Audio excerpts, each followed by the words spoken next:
godhamu uummata kana cabsuudhaaf uummanni kun mootummaadhaaf waan tolu miti. Uummata gabrummaa fudhate yookaan immoo anfirnasii fudhatee callisee jiraatu waan taaneef uummata kana cabsanii laaffisanii dinagdeetiinis tokkummaatiinis humnaanis siyaasaa keessatti illee ripireezentaatiivii si dhabsiisanii namuma waan mootummaan jedhe qofaa fudhatee uummata irra fe'ee raawwachiisu qofaa siif ramadanii hirmaannaa siyaasaa fa'aa bulchiinsaa keessaas hirmaannaa si dhabsiisanii zeeroo si godhan. Kun hundama waan jechuun waan itti yaadamee karooraan itti deemamaa jirudha. Rakkoo adda addaa osoo hin ta'in bu'uurri rakkoo kana hunda bakkuma tokko jira jechuudha. Sanirra xiyyeeffannee yoo ilaalle furmaata ni arganna akka hawaasaatti. Kanaan ja'a galatooma. Okay, Yasin itu Assalamualaikum warahmatullahi wabarakatuh. Waalaikumsalam. Maka jiraatanii Tap Nuree share kau dah jual wali dabar sama jarak ini.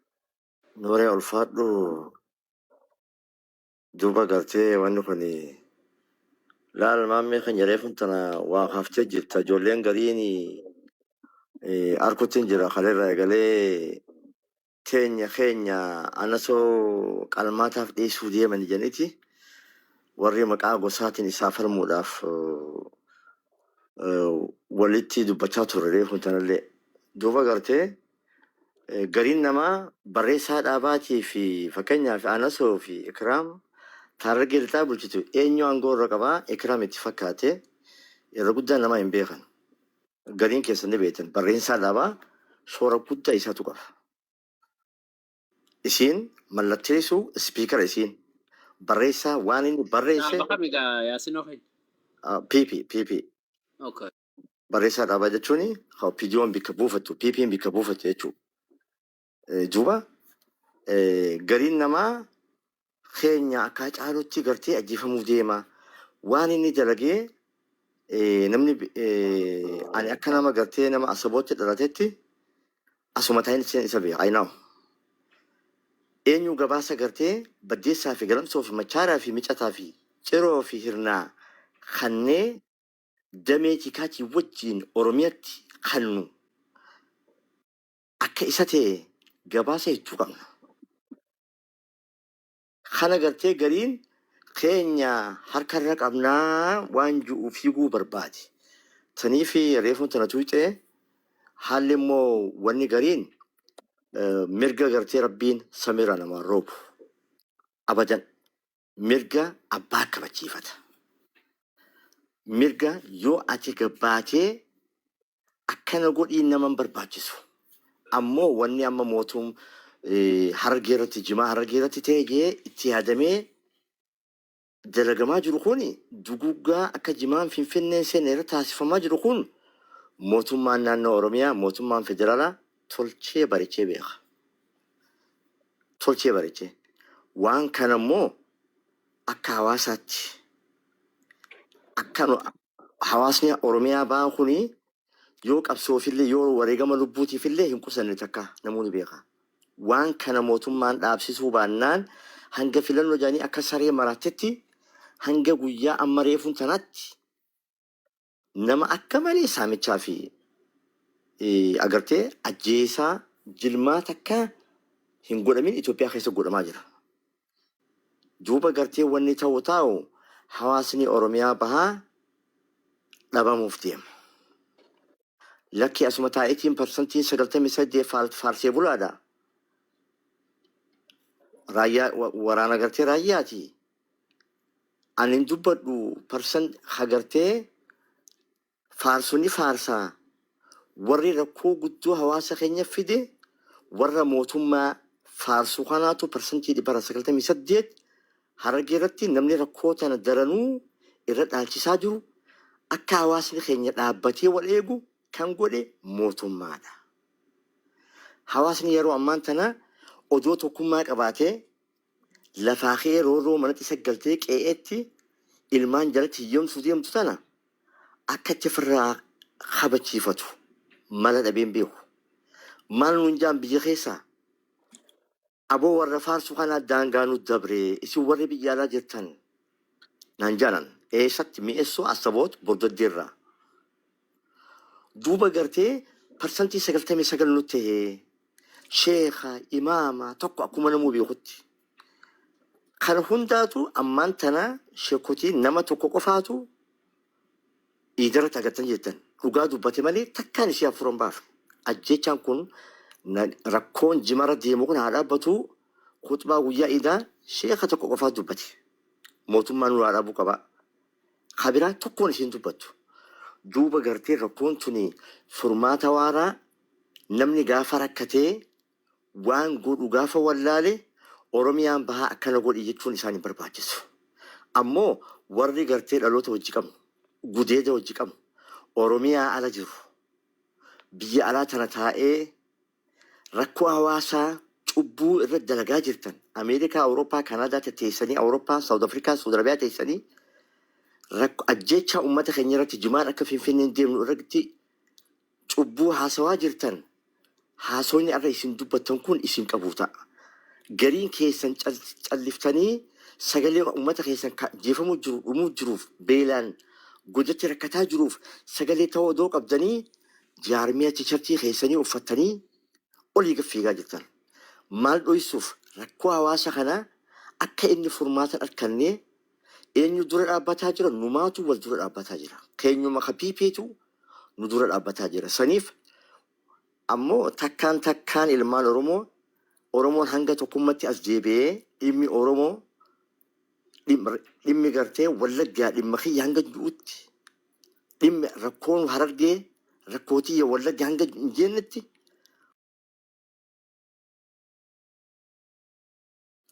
Oromoon rakkoo tana keessaa ba'uuf tokkummaa qofaatu isaa fala.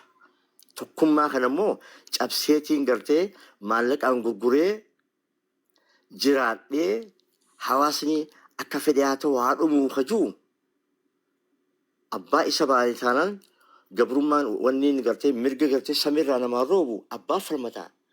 Abbootiin qabeenyaa shufeerri eega ajjeefamuun keen oolamin shuguxii seera qabeessaa bitattee nama sijjeesuu dhufu ajjeesuu. Abbootiin qabeenyaa eega si ajjeesuun dirree bee qabeenya qabda gabbaatee meeshaa sirnaa bitattee nama sijjeesu ajjeesaa dalagatuu. Yaada kanan qabaan. Okay, Bontu dhiifama. Aboo abbi yaada darba. Welcome. Bontu Assalamualaikum jadi cerah. ayyee dhiifama sirra utaalle. Umat assalamualaikum jadi cerah. Assalamualaikum. Waalaikum salaam. Ya anti ya fu amatan daqiiqu mashan ciisetin irri bakae isa rafna mitak namni ummati isa irraa du'ani gartaaf kanaaf fixaniitiin iyyaa jira dhiyootan cufsamooni kan cufin beektan isaatuma lama sadi rafna omaa miti ka du'es awwaalachaa kunnuuf aara miti diraaman akkanaa rakko obboleetii teessan tokkootu waan jechuu barbaadu dura dursoo namni osoo taa'aa jiru yoo dhiigni tokko jigee namni tokko du'e akka aadaa Oromoo keessatti ni awwaalata. Sambooda dubbii gaaddisaan furataa jechuudha. Beeffan sandoo lafa fuudhaniitiin nama lamaan onni walichiisee awwaalan jechuudha. Amma jechaan tun kan jumlaati ta'an jecha cirooti yaadadha. Bara san keessaa bara abbootii ta'e bara akaakilee akkanumaa jechuudha. Jechaan kun maddi jecha kanaa gaafa 2018 akka ba'ootti gara biyya galee jaarsaamiyaan ni beekti. Jecha aldure kana waraan kibbi booranaatiif daangaa agdaangaat waraan taam yaadadha. As exactly yerum abiyyi fan barcuma qabatan baati sadiin booda waraani guddaan kan namni sochoosuu hin dandeenye unni mootummaatiin jalqabaa kibbi booranaatti egale jechuudha. Dhageeffadha sirri dhageeffadha. Gar biraatiin yaalanii dadhabanii Harargee cabsuu hin danda'ani sila ni beekanii. Dhageesse Harargee yoo waan bira dadhabdeetuma mooyyee fudhatte dubartii mana baa waan beekaniif istiraateekiin siyaasaa kan warra shirraan nama xaxu kun uummanni kun dammaqees waan qabuuf jecha Oromummaa jedhan dhiibatanii dhalan kaleessa Harargeen uummanni kan Harargee jechuudha. Dhiibatanii dhalan kaleessa akka sadarkaa kinniisan loluu akka sadarkaa qawwee yoo dadhabne bocachuu jecha jaarraa abbaa gadaatii fi Rabbi Rahmat Kudhinnaa fi abbootii teen kaleessa yaayyaalii sirreeffa. Soo kanaaf obboleeyyantii siree ammayyaa tanuu afaniittiin reef wasaasaa mittiin dhugeessan kunini dubbii oolte bubbulti. Dubbii nurra deemte cittoo nurra deemte jechuudha.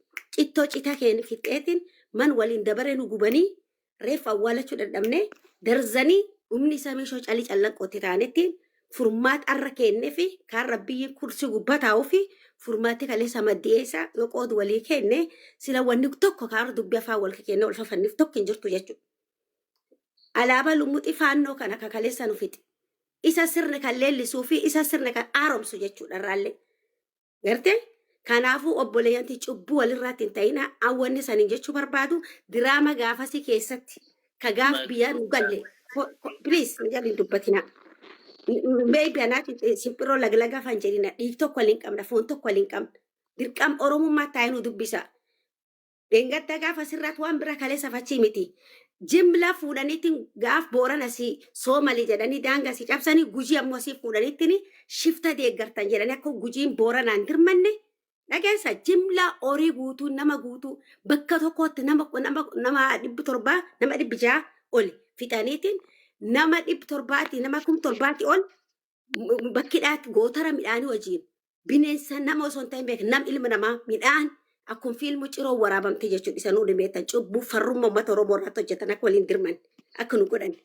Sanirraa kaayeetti maal godhanii akkuma baafatan garee ammatan 120 jedhan kan uummata kaleessa goobana xaacha Oromoon qoqqoonne dhuga beek fakkaattota akka isaanii sirni kan leellistoota akka isaanii kan ijaaza buufatanii yaasin itti deebisaniitiin sirni kan deebi'anii uummata Oromoo keessatti biqilchuu faffacaasu akka isaanii kan itti fufanii jechuudha.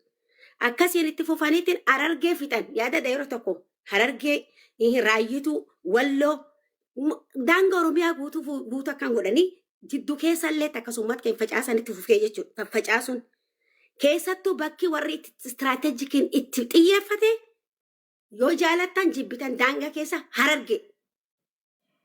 Cubbuun lafeen ilmaan Oromoo anaa waraantu dhiigarra jiga kunini laga fuudhanaa nyaatu garbirata Oromummaa keessaa naa baasuti. So kanaafuyyuu yoo waan si jeesi beekte bofa kaleessa si jeesi matan qaba mata jeefta malee eega qabatteettiin hin leellistu jechuudha. Sirni kun nuuf bofa. Sirni kun nu waraabessa. Bulgu.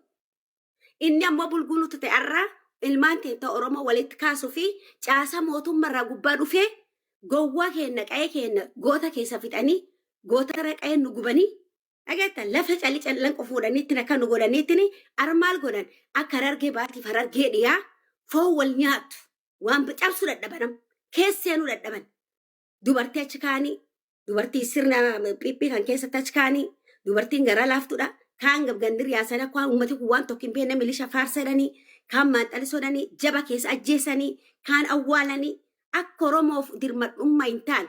Maddi qabsoo kun bu'uuri kaleessa kun buuf akka buufaa kan mataa keessa tokkoon ijaaza buufatan jechuudha. Darzanaan isaan kan gartan malee kan dudduubatti fiilmi waraabame isuma sun miicanii micciiranis copy paste jechuudha. Maaliif Itoophiyummaa fi Oromiyaa kaleessa Oromiyaa kan dhiibateedhaan quba isaan hartaanittiin Oromoo ittiin fixan afaan qawweetiin qalamaaf qawweella keessatti dabare tokko hin qabnu jechuudha. Dabees dayyuus. Daammiin isa jala ijjeessaniitiin reeffirtaayii booyi waggaa 140 booda akka nyaachaa nu tufaniitiin akka oomacha nu darbatan jechuudha.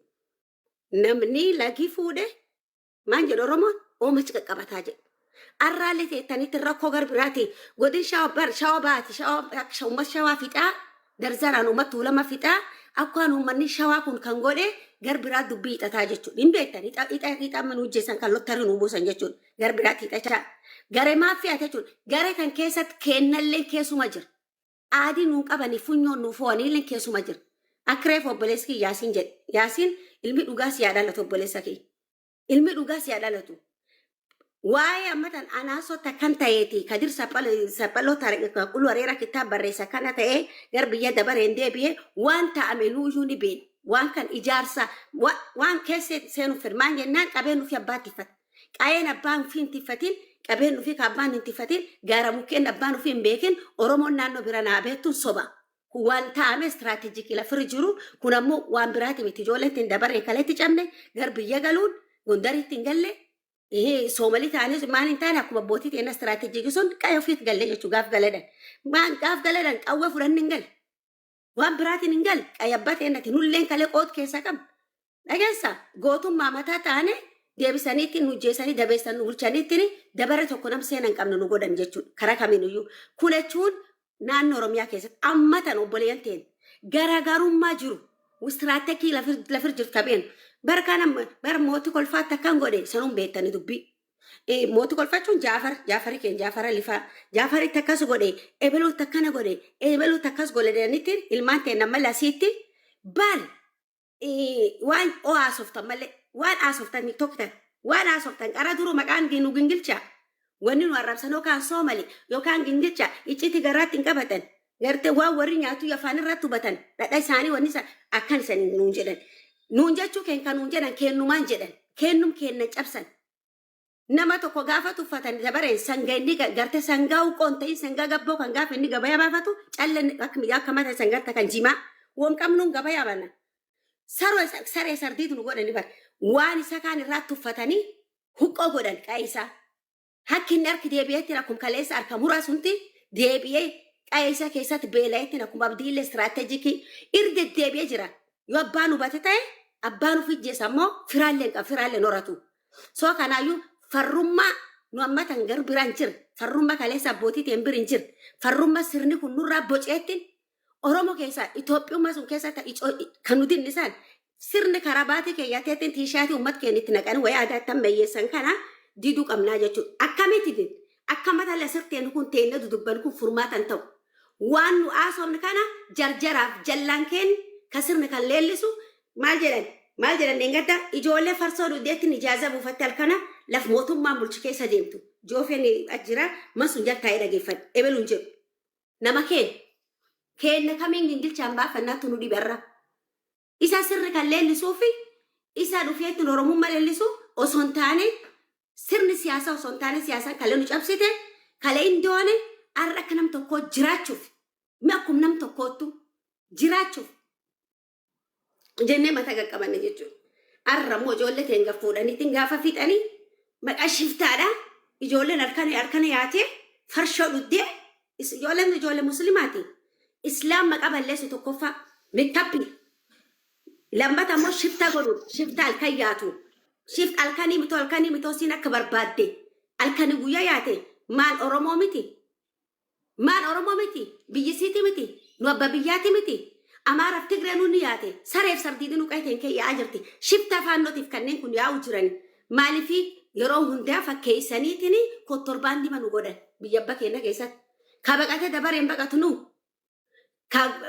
baqatuun larmaala taayitiin garta waan ta'amaa jiru Kairoo fi Saudi Arabiyaa keessatti kaidhameetiin Soomalii keessatti kagaaf kan itti gubanii beektan haadha filmoo waan kalee irraa fanna malee soo kanaaf yoo mada kaleessa beelli taate yoo abbootiin keenyasii dabareen qawween loltu asii kaan dirmadhuu madhamneetiin qofaat gaddaan nu fo'aniitiin waan ta'amiin beektanii jechuudha.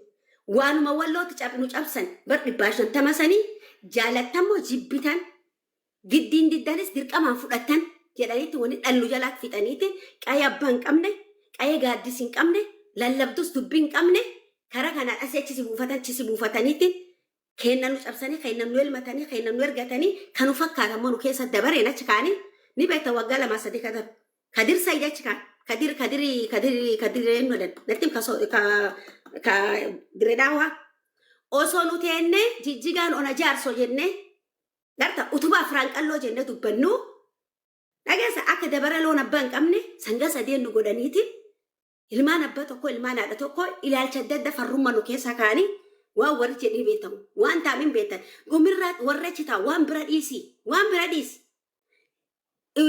nu namni booma orra feen qaallu orgobbaa dhageessa Oromoo teenne tan fo'aniitti waan jedhanii kun Soomalii jaarsoo kun Soomaliidha kun kan maaliif akka nu godhan dirree daawwaa kan fuudhaniitti nan biraatti kennuuf kalee jijjigaa akkas nu cabsaniitti lafa jijjigaa keessatti reeffi keenya bakka itti awwaalan dhabne darzanaan awwaalanii kalee maqaan nu qottuudha arra maqaan nu kadhattuudha jechuudha dabaree uummata bareeda kan qorisaatti nyaattatiin quufi uummata Oromummaa inni nuu kenne gartee nuuf akka taalishii uummata jechi inni jedhu jechi damma caala gaagurduwwan godhanii mana bakka cufaatti citarraa fuudhanii dhiphisnu godhan. Dhiphattuun sammuu. Kanaafuu waan san taatan obboleeyyan kiyyaa foontu foonii dhiigaa nu abbootiin ta'een eessa imaltee eessa akka deemne nu beekna. Lagi Oromiyaa keessaa bu'u bishaan mormorii bu'amu kun bishaan lakkeen kenna bishaan Aromaayaa garta bishaan kaleessa dabareen katteetiin harkuun gartee haroo carcarsuni bu'a nuuf hin qaban. Kaachir dhaabbateetiin shaayachitti jaaza buufatu nan biraati. Guraaga nu keessa dhalattu nu rakkoorra hin qabnu. Eenyullee waliin jiraachuu dandeenya. Dhumirraatti waan isan gartan suni kennan hin bulchani sheekee achi jiru kenna miti shaamini biroo osoo qabnu kabira dhufeetii yaasin nu deebisaa jechuudha. Dabareen. Kanaafuu kan hojjeessuuf kaanu addaan wallaallee jirra. Gar abbaa gargara garte nam gara ofiitti ormeen ta'ina. Ka Oromoo qaba. Ka Oromoo sun hiyyuu santu dhufee Oromummaa tana gur qabee nu barsiise. Namni gur qabee abbootii ta'een fakaakilee ta'een walitti imaltee kaleessa daangatti keessa agalaatti akkas jechuudha. Please cubbuu walitti hin ta'ina. Nuyi beek lubbuu waliin du'uun ooltu nuun kun kaan ittiin deemna jechuudha. Ashaara biraa yoo fudhan. Arramonu kaleessa ashaara gartee alif maali jennee Allahu akbar jedheetiin obboleeyyan teenna afaan beennu walitti tasaasinu. Arrammoo dabaree fuudhaniitiin gartee nama laal gootummaa mataa taane qooda dabaree keessa nyaanne sila goolii galchin keessatti dayyuus mataa taane waraabessan nu yaaman jechuudha. Waraabessi kalee qayeetiin dhufeetiin nu gartee Oromoodha. Kunuunfanne jaji afaan kenne kagar biraatti dhufu deebi'eetiin dabaree harka kenna gumurqichaa nu nyaatetti somba mataa nu dabre surri mataa nu fuudhe jechuudha. Please ufita an bontun arraalee maraattuullee nu mataa waanuma nuun jedhan sabaa dubbachuun farrummaadha. Itoophiyummaa uffachuun ammoo har'a gootummaadha. Dabaree waraabessaati. Lafa waraabessi bulchu keessatti laaftullee ilmi leencii bakka hin qabu. Ilmee bofaattu artaayitiin summinutti facaasaa jira. Kaa dhaabbadha. Jaalsaamiyaan as kennaa jirti. Jaalsaamiyaa yoo an dubbadde dhageet akka caanuu nu baanettiin. Gaaf maani ta'ee maan tuulamii fardaan kaachisee jedhe. Arargeen ammoo taatu akkama taatu. Gootummaa teenna kalee gartee bara sun keessa reediyoo dubbatee osoo ta'an gaazexaa dubbatiin beekani. Mudhii gaar mul'ataa jalatti badheessa. Gartee dabaree akka ta'an hin beeku. Waan feetan jedhan biyyi teessan hin beeku maan hin beeku miti. Oromummaa jenni tana jaalatti moo dhibaatte Oromoo amma tana wanni natti Oromoon eessa dhalate malli maddisiisee maddi walaabuuti. Hayyee handhurii bu'uura qabsoo teennatti osoo hin ta'in namummaa keenya akka nu Oromoo kan nu barsiise Harargeedha. Kanaafuu uummata keessanii girmadha. Arraallee taana waan taamin beeku qabeelli abbaan tola lafti abbaan tolti. Eeti lafa beeran hin bulchani itti dhaga obboleessa kee lafa beeran hin bulchani lafa abbaan bulchan. Adeeroo waan ta'een waan waliin qabna. Waan qabni irraatu jalqabnu wal qabna quba walitti qabu malee. Jabaa kiyya jabduu ta'een waliin faarsu. Osoo keenni jiru adeeroo waan ta'een kagar biraatti quba qabneetiin gootummaa isaanii faarsinaa jechuudha. Nu ammoo maaliif gootara siyaasaa ta'a dabaree hodhoo. Jabaadha bakka jirtanii ofii keessanii asii waan asii mari'attan kana. Me also boontuudha Tsaggaayee Dastaati adda no deemisiif boontuun kalee Yohaanes lataati arramoo leencoo lataati leencoo kiyyaa inni dhufeetti karabaata sun ofirra baasee of keessisaa amanuutti obbolummaa firaata dhugaa saniisitti dhufuufi maxaqoon gar biraatti dhuftuuf keessa keettanii haasoftanii istiraatejikii sanii hin diigan bocanii san kenna sanis irraa hin lallabina. Dabaree gartee bishaan lagbuwanii waraabanii waraabessiisan nyaatin ta'ina. Galatoomee abbaa wazir. Okay. Assalamualaikum. Waalaikumsalam. Akkami isinti obboleeyyan kiyya kaasirra jirtanitu galatoomaadha. Wanni jechuu barbaade durarratti beeyta ajandaan waa'ee shiftaa jiru yookaan namoota uummata obboleeyyan keenya Harargee keessaa shufeerrota baay'ee ammaan tana dhiyeenya kana keessatti wareegamaa jiranirra dhaabbanneeti ajandaan kun ani akka nama tokkotti ijoollee biyya keessa jiraanna. Amma wanti ajandaa godhamee jiru kana ta'ee garuu waa hedduu beeyta haasa'uun inni dhaqqaba. Amma sagaleen ijoollee teenya shufeerrotii waan jaamu yookaan hawaasni keenya kan Harargee ija addaatiin akkamiin ilaalame maaliif ilaalamaa waan jedhu irratti waan nama osoo silaa namoota biyya adda addaa ta'anii sagalee tana asiin wanta godhan otoo hin taane information warra karaa sanirra deemu yeroo hedduu akkam akka ta'u jiru maal akka muddatu jiran akkamitti wanna kun ta'uu danda'e waan kana ka godhu jiru eenyu waan jaamu information bal'aa isaanirra argatan jeeti yaada. Akkasumatti ammas warroonni ani Harargee yookaan ani Oromoo namni akkana duu obboleeyyan keenya akka duu kun hedduu takka obboleeyyan keenya kun dhiiga keenya nuti haati keenya takka abbaan keenya takka warri je'ee Oromoof quuqama qabna jedhu nama tokko Itoophiyaa keessa ka jiru uummata kana sagalee ta'uu jiruuf nam tokko nagarre. Yoon argee jee murtii guutuu biyya keessa kataa'ee dubbatu jiru.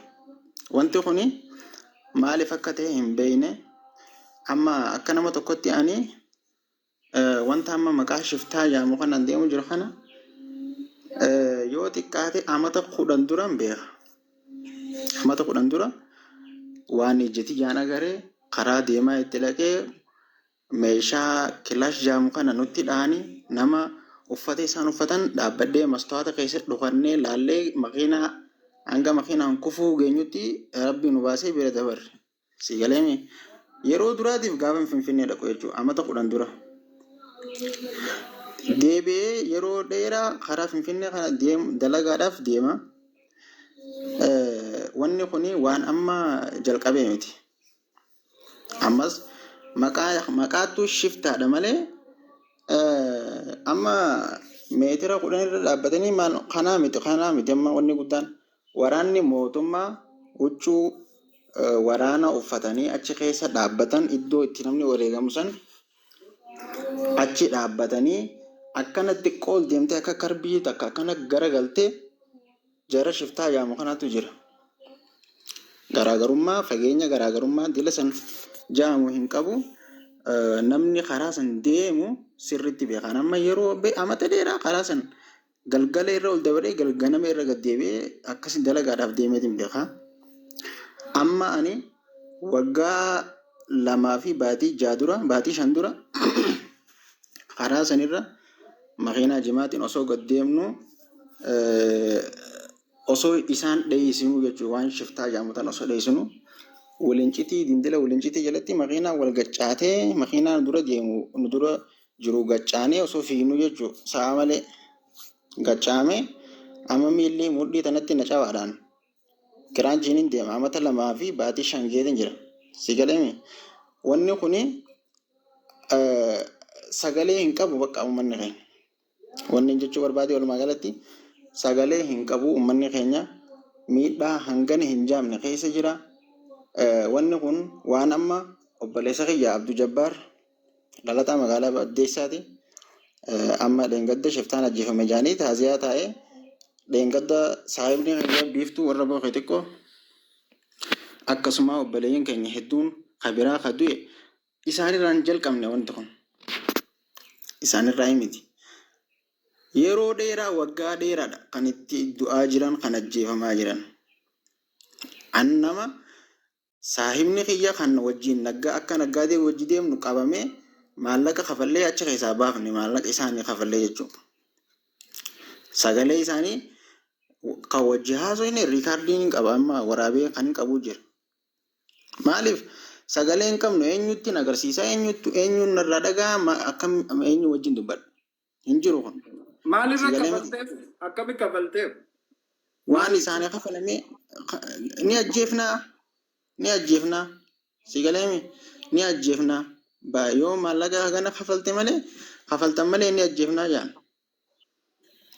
sigalee yeroo hunda lubbuu namarra maallaqa inni jaamu sun kafalamee yoo baate abbaa fedhe haa ta'u yoo bahee furmaata jechuudha malee sun kannamee fi akkami kannitee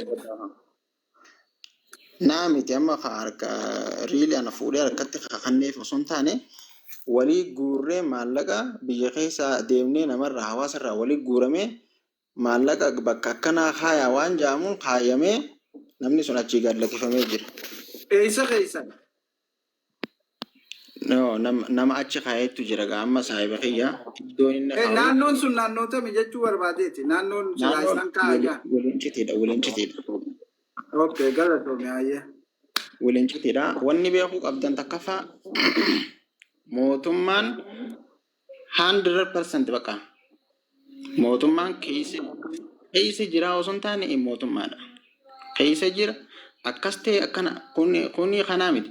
Mootummaa arras mootummaa burus mootummaadha. Wanni kuni ittiin akkana kun ta'uu jiru mootummaadha. Sigaleemi namni meetira hanga kan osoo hin taane akkana laalachi deemee akkana gisee ol gortee isaanii wajjin waliin dhufta osoo mootummaan as jiru.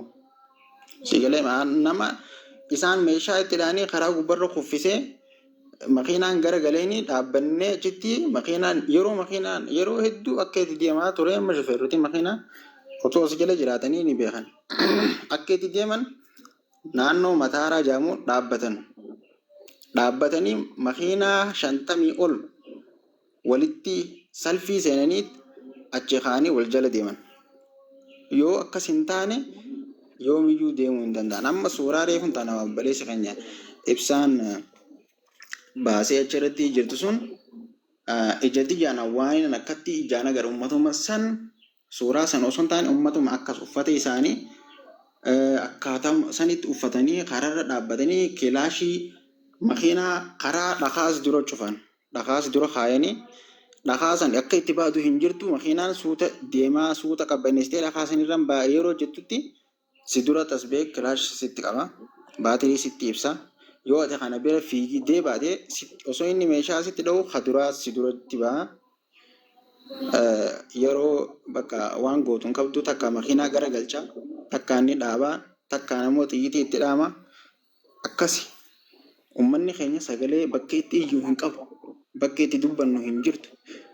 Wallaahi billahi amma ijoolleen lamaan waan sirriitti beeku riilii isaan kana sirriitti waan beeku wajji nyaadhee wajji dhugee beeku ammasis nama hangana hin jaamne wallaahi bakka itti himatantu hin jirre si galame mootummaan achi dhaabbata ka itti himattu hin qabdu amma namni amma mootummaatu akkana si godha eessatti himatta bar tana qofaa miti rakkoon teessanii bar rakkoon uummataa kanaa way waan kana qofa warri ammaasi biyya biraa jiruusi sagalee haasawa malee wanni takka wanni isaan waan takka wanni godhu jiru ajandaadhaaf haasa abbaan barbaade sun sistee abbaa barbaade maal godhane silaa ajandaaf haasawaitan malee namni oromoof qabattanii gad dhuftan tokkichaan keessan hin jirtu haasawuu qofa bakka ajandaa dabaree biraa waziree biyya akkas hin jedhin alkhadii guyyaarrii bitti dhabneetiin hin jedhamu laal qoodu walii haa tana tanu tuffii nu dhaqeela dabaree tuffiitiin dubbi ammala wal jalaa qabada anaa dhiiguuti lafeen ta'in cabte dhugaadha waan kan nuti hin callimne akka itti callimne qabna jechuudha doona kanarraa baanetti wal jumla dhumurraa sisteemu maalee taatu callimneetiin yaa wazira fayyalaan hin je'in obboleessuudha. Yes qawwee harkaan qabnu baawwan harkaan qabnu achi deemtee waan kan isinirraa eeguu hin danda'u. Wanni nuti goonu immoo waan kana ati yoo dhageesse kan dhageenye kan mootummaa keessa jiru wantoota garaagaraa hubachiisuudha. Hawaasa guutuu hubachiisuudha. Wanni warri biyyaarraa eeggatan kana paartii ijaarrannee dhaaba ijaarrannee dhufnee mootummaa sana achi fuudhee warri biyyaalaa mootummaa isiniif yaadu achiin kaa'u. Isaanis sobno kan inni mootummaa kana rakkoolee keessa jiru akka gaariitti isinii saaxiluudha. Informeeshina guurratee isinii himuudha. Wanni inni godhu kanaaf mootummaan jijjiiruu baannaan uummataatu itti kaa'u uummanni ifirraa jijjiiraa jechuun mootummaa akka qabeessanii filata. Waatti haa dabalu yaada isaa kanarratti lakka diri wanni ati hubachuu qabdu qaama mootummaa laalama qaamni mootummaa ifiif nama qindeessaniiti nama leenjisanii gabbabbaasanii duraan ari'anii turan. Amma namni wanni addan barin waraana bilisummaa Oromoo quba laachaa turan kun waraana bilisummaa Oromootii miti. Qaama mootummaan baajetaaf je'ee gad lakkisee amma viidiyoon biraa jirti wanni kun irratti bajeetii sodaadhe malee viidiyoon biraa jirti. qaamota kanaatiitu godhaa jira. Fakkeenyaaf hattuu wajjin deemtee waa barbaadde waa argachuu hin dandeessu. Rakkoon sun ammoo adda bahuun dirqama taate tokko. Anis akkuma keetiin nama karaa san beeku. Nama ijoollee harka keessa dhaamtee ani warra achi keessatti kan sadarkaa miidhamaa ture keessaa namoota adda. Ammoo ta durii fi ta ammaa gargari. Ta duraanii erga mataaraa dabarte qorkee yookaan bakka bira godaanaa jaamutti iddoo harbaa dildilirraa kaasee iddoo fokkottuu makiinaanuu zeeroon deemtu san irratti iddoo baay'ee wanni uumamtu. Maaliif bootaan san bootame jechuudha. Achirraa meetira 20-30 waraanni kan dhaabbatu. Idduma sanis waraanni dhaabbata. Kaambiin ichirra jirtu kiiloomeetira meetira 50 dhibban geessu. San namni karaa san beeku baay'inaan beeka. Dubbiin akkasii miti. Wanti asirraa dubbatamtu waan daarektii dhuftee wanta ta'u osoo hin ta'in dhiibbaa uumuu dandeessi. Rakkoo jiru san namni addaan baafatee waan jiru adda baruudha. Namni asirra jiru kun Saaranya mee dubbii si afaan ittiin qaba. Dhiifama naa godhillee maali beektaa wanni jiru sagaleen tuni wanni ati xiqqishoo naaf hubatu diddanii sagaleen saaxiluun faayidaan qabdu jechuutti hin jiran. Saaxiluun mootummaa yookaanuu warroota waan kana dalagaa jiran kana asii dubbatanii akkana jaanii dubbatanii sagalee ta'aniif kuni yoonii fi kalaallu taate guyyaa hanga lakkoofsa guyyaa baatii takka hin geenye erga jalqabe. Garuu dhumaatiin hawaasni dhumuu jiru hawaasni keessaa hawaasni Harargee kan dhumuu jiru waggaa 5 fi 2 fi 3 fi kan ijaabamuutiin jechaa jiran waan qabatamatti naagale waan tokko addaa baafannu asirratti. ibsa na dhagee Amma bari duraan dhagee qoytu addaan itti baasa ayyaanni kee naagale. Laal duraan uummata argobbaa maqaan nama sitti himuu jira. Ani harka kiyyaan nama maallaqa kannee beeku sittiin hima waggaa 5 dura waggaa 4 dura. Qarshii 50,000, 80,000, 150 kan hin gannee beeku jira fakkeenyaaf makiinota gurguddaa bakka mana namarraa bakka buune dubbiin nuti dubbii hamtuu nutti hin fakkaanne gaafa san. Ammoo dubbiin sanii miti. Wanti ati waggaa 10 jetteemi haga waggaa 15-20ti. Bar exactly laal waggaa bara dabre waggaa 3 kana saa 9 geenyaan namni mataarraa ol hin dabru. Walancitiirraa gad hin dabru. Mee waasitti isinitti haa himu. Warri waan kana guurate maamme warri waan kana saamaa ture walancitii irratti mana quubii qaban. Mana dhugaatii wayii tokko jira jaan. Mana quubii maallaqachi quubii waliin buusan. Quubiin tuni ta miliyoona 1.5 deemaa turte waggaa 2 dura waan hin quba qabuun isinitti hima. Maallaqa asirraa guuramu kana quubiitti seenanii hoteela hunda irratti ijaaratee jira. Wantoota jiru baay'eetu jira ammoo waan sanirra ditteeliin qaba. Amma dubbichi jabaatte duraan laal wanti kun qorkee uummata naannoo qorkee kanaa fi uummata argobbaa wantoota kana fa'aadha. Fakkeenyaaf amma namoota bilbila isaanii maxxansuu danda'u jira asirra. Isaan qofaaf imma dubbiin bar laal godina shawaa ba'aatii fi daarektilii uummata godina Harargee lixaa kanaa wal keessa kaabineen abbootiin gara amma harka keessa hidhattee kaayattee laala. Amma fakkeenyaaf ciroo fi wanta jidduu godhamaa jirtu turi mi'eessoo fi bordoddee jidduu godhamaa jirtu kuni wantoota baay'ee waan addaati tun. Maaliif warqarataa fudhachaa waa hedduus fudhachaa. jarri Oromoo Naaqilee barsiisti laal warroonni kuni warroota qaama mootummaatiin wajji hidhata qabee godhaa jirudha. Wanni nuti gochuu jiru. Amma fakkeenya mee waan tokko isin yaadachiisu naannoo qorkeessan keessaa uummata buqqaafnee jaaniiti uummanni karrayyuu uummata saffirraa buqqaafnaan lammata deebisanii uummata san mootummaan ichumara buqqaa daldala guddaa eenyu harkaa qaba qaama mootummaa kana harkaa qaba. Kanaafuu nuti eenyu wajji qabsoo ol qabnee deemuu qabna qaama mootummaa kana.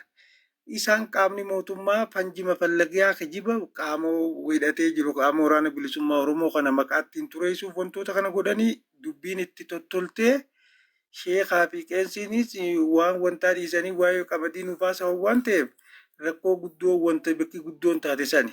Andumara wanni guddoo wanni isin laaluu qabdan ammaan tana keenyaa biiraa ashaganii akka nama enerjii diriinkii dhuguutti sheekota masgida keessatti biiraa obaasanii booda sheekonni akka waliin tumneen shakkii qabaanii wanni biraa hundi xumuramtee jirti fixadhee itti fufa.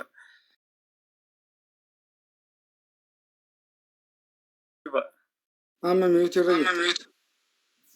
Muti irra Karaa jirti. kanaa qofaami waan hawaasni keessa jiru.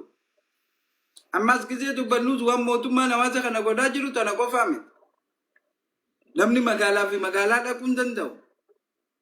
Ajjechaan dilli ganda hunda keessa jirtu kuni ajjechaa siyaasaati miti ajjechaa saaminsaati. Qillee irraa gibira kabalta qillee irraa. Qillee Waa kafalii hin kafaluudha. Itti dhufi kiyyaa dadhan. akkamii jetta Lafa kana tuqee nagaa. yaasittiin kan naa koo kiyyaa daddarboota itti dhufi. Odeessimee akkamii xiqqoo wanni sirreessuu qabdallaa jira keenya shiftaan kanaan dura ture.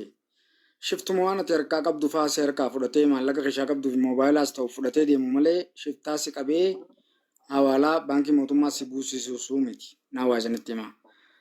Karaa kana osoo bilchiginaan hin dhufin kana dura waggaa baay'ee ammata keessaa guyyaa takka takka faa yoo akka tasaa makiinaa karatti kufe faa waan akkana akkanaa ta'e malee nutis dalagaatuma turre maqii fi Shiftaa makiinaa jimaa barbaaduu miti ammas. Shiftaa makiinaa hunda barbaadu. deemaatuma turre ilaala. Amma wanni isin xiqqoo nama fudhachiisuu yaaddan durii isinuma jira maalis gisee jettan waan kana noormaalaayis godhaa deemuu jirtan jechuudha. Akka waan kun durii jirtu. So kun bilchiginaan wanta na gaggeessite fi warri kana juus tokkumaan akka kayyetti.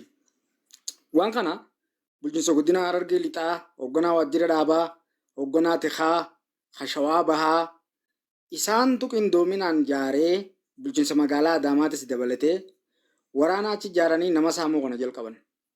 Yoo xiqqaatte ijoolleen ni nan beeku ji'a sadeen kana keessa gara nama 14 akkana akka du'e. Namoonni ni nan beeku jechuudha ijoollummaan Harargeedhaa. Ajjechaan shufeerota qofaa miti naggaadeenis du'aatuma jirti. Guyyaa gaafatti yoo nama 8 ajjeesan shufeerri nama tokko ture. Kaan namni 7 guutuun daldaltoota. Guyyaa san dura gaafa nama 6 ajjeesanis akkasuma. Amma yoo xiqqaatte doolfiin irraa nama 40 doolfiin meeqarraa walitti buusanii maallaqa irraa gurrachaa turan jechuudha. So ijoolleen dadarammatta warri isaanii maallaqa qabu ni baasanii kan maallaqa hin qabne kaan achitti kadu'es ni jira. Kan maallaqa xixiqqaa 30 40 irraa fuudhanis ni jira jechuudha. Waan kana biyya tana keessatti biyyi mootummaan bulchu keessatti gartee maatiin gaafa dhaqanii waan akkanaan nu qunname jaanii mootummaa isaaniitti himatan qabamanii hidhamu. Dadarii waajjira poolisaa dhaqanii yoo himatte si hidhan obboleessa fayya. Baddeessattis akkasumatti hidhan. Amma maatii mucaan raadiyoo san isaanii gaddarra jiru waan nama beeku achitti harkee fidhan. Na hawaasatti hima. Haiboo isinii warri kana nu godhu kun sababa jeetti ajjeefame mucaan nama inni beekutu bakka san jira. Kadiyoo qorra baddeessaa san jechuudha. Ijoollee bilchiginaa tanaa jechuun ijoolluma mootummaaf hojjannettee haatu nama inni jechuun qaceelloo beeku hiriyaa nama kana namni nama ajjeesu jiru saamichaaf jecha malee wanni gartee akkanumatti uummata akka waan dur turee gootanii himtan tasuma wanni kana waan Itoophiyaa keessaas hin jirre mootummaan kana dura turees akka mootummaatti kan nama saamu hawaalaa akkaawuntii kannatee waraana jaarratee akkaawuntii tijjiirran naqaajee uummata saamu mootummaa biyya amma kana malee kana dura hin turre. Kaan seenaan dhageenya horii qe'ee namaatii hiikkataa maal maalii bara goobanaa akkas seenumaan dhageenya nuti. Wanni amma jasti namni gartee fudhachuu takka amanuu dhabe namni keenya hubachuu dhabe. Karaa kana mootummaan dhaga'uu dhabeeti harkuu dhabeeti. Waan namni mootummaa miidiyaa irraa dubbatu dhaga'uu dhabeeti.